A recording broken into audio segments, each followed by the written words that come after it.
Tekereza isi yacu aho munsi y'ubutaka habamo indi si itangaje yuzuyemo ibiremwa binini cyane kurusha ibyo dutekereza. Isi aho ibinyabuzima by'ibihangange cyane byitwa Titans bishobora gusenya imijyi mu minota mikeya cyane. Ariko se byagenda bite iyo ibyo binyabuzima cyangwa se nyine ibyo bihangange byombi bikomeye cyane ku isi, Godzilla ndetse na Kong, bihurije hamwe kurwanya uwo mwanzi mushya uteye ubwoba kurushaho? Iyi si intambara isanzwe, ni intambara ishobora guhindura ejo hazaza h'isi yose. Uyu munsi muri M250 Film Stories tugiye kurebera hamwe inkuru ya filime ikomeye cyane yasohotse muri 2024, Godzilla and Kong The New Empire. Nizere ko wamaze gukora subscribe kuri M250 TV Films kugira ngo winjire mu muryango mugari w'abakunzi b'imyidagaduro yigisha. Bahaye ikaze. Godzilla ndetse na Kong The New Empire ni filime ya Monster Action Films yasohotse muri 2024 iyobowe na Adam Wingard. Ni igice gikurikira filime ya Godzilla vs Kong yasohotse muri 2021, aho Godzilla yarahanganye na Kong, kandi iri mu ruhererekane nyine rwa filime rwitwa Monsterverse.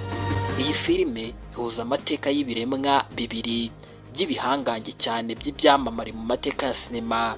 Godzilla kikaba igihangange cy'umuserebanya gifite imbaraga zidasanzwe, ndetse na King Kong, igihangange kimeze nk'ingagi gifite ubwenge ndetse n'imbaraga zikomeye. Iyi filime yakozwe ku ngengo y'imari iri hagati ya miliyoni 135 kugera ku 150 z'amadolari, kandi yinjije amafaranga arenga miliyoni 570 ku isi yose. Ariko kandi ikintu gituma ino filime iba idasanzwe cyane ndetse igakundwa na benshi ni uko itwereka indi si iri munsi y'isi yacu, ariyo yitwa Hollow Earth. Nyuma y'imyaka 3 intambara ya Mechagodzilla irangiye, ibintu bitangira guhinduka. Kong aba mu isi iri munsi y'ubutaka izwi nka Hollow Earth, aho aba arimo gushaka abandi bo mu bwoko bwe. Ariko ku isi yo hejuru, Godzilla we akomeza kurinda isi y'abantu ndetse n'ibindi bihangange biriho.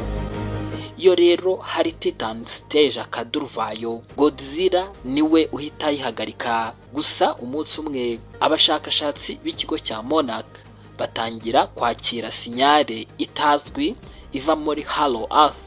Iyi sinyare ituma umukobwa witwa Jia, umwe mu bantu bake cyane basigaye mu bwoko bwa Iwi, atangira kubona ibintu bidasanzwe mu nzozi ndetse no mu bitekerezo. Muri icyo gihe Kong aba ari we uri mu rugendo rwe, aza kuvumbura ahantu atigeze abona mbere mu isi yo munsi y'ubutaka. Aho naho asanga ibintu bitangaje cyane. Hari andi mahanga y'ibinyabuzima bimeze nka we, ariko si bose ari inshuti nabo. Mu bwoko bwa Kong hari umuyobozi uteye ubwoba witwa Skull King. Uyu ni umwami w'umunyagitugu ushaka kwigarurira isi yose, haba munsi y'ubutaka ndetse no hejuru y'isi y'abantu. Skull King afite n'igihangange cy'akaga cyane cyitwa Shemo. Shemo ni Titan ifite imbaraga zidasanzwe zo gutuma isi igira ubukonje bukabije. Ishobora no gutuma habaho Ice Age nshya ku isi. Kong agerageza kurwanya Skull King, ariko biramurenga cyane. Mu gihe ibintu bigenda birushaho gukomera cyane, abantu b'ikigo cya Monarch batangira kumenya ko iki kibazo kirenze Kong wenyine. Nibwo Kong ahitamo gukora ikintu kitari cyarigeze kibaho mbere hose. Ahamagara uwahoze ari umwanzi we karundura, Godzilla. Iyo Godzilla ndetse na Kong bahuye, ntibiba byoroshye cyane guhuza. Haba intambara ikomeye cyane hagati yabo mbere yo kumva ko hari umwanzi urenze imbaraga zabo bombi. Ariko nyuma y'igihe gito bafata icyemezo gikomeye, gufatanya nk'abafatanyabikorwa. Intambara ikomeye cyane iba hagati ya Godzilla, Kong ndetse na Skull King ndetse n'igihangange Shimo. Iyi ntambara ituma imijyi imwe n'imwe isenyuka, isi ikajyamo akavuyo gakomeye. Ariko amaherezo hari impinduka zikomeye cyane mu buyobozi bw'ibihangange byo munsi y'isi. kandi ubutegetsi bushya buratangira. Iyi filime nubwo iryohera benshi tukaba tuyibagejejeho mu magambo, ntabwo twabura kubabwira amasomo n'ubundi ayivamo nk'uko bisanzwe hano kuri M250 Film Stories. Nubwo ari filime y'ibihangange ndetse n'intambara, ifite amasomo akomeye cyane. Isomo rya mbere, burya ubumwe bufite imbaraga kurusha intambara. Nubwo Godzilla ndetse na Kong bari abanzi imbere, igihe ikibazo gikomeye cyane kibaye bahitamo gufatanya kandi bikagenda neza. Isomo rya kabiri rivuga ko ubutegetsi bushingiye ku bwoba butaramaho, kubera ko Skull King yashakaga gutegeka abandi akoresheje ubwoba ndetse no gutinyisha, ariko amaherezo ntibyamuhiriye. Isomo rya gatatu, ubwenge ndetse n'ubutwari bishobora guhindura amateka.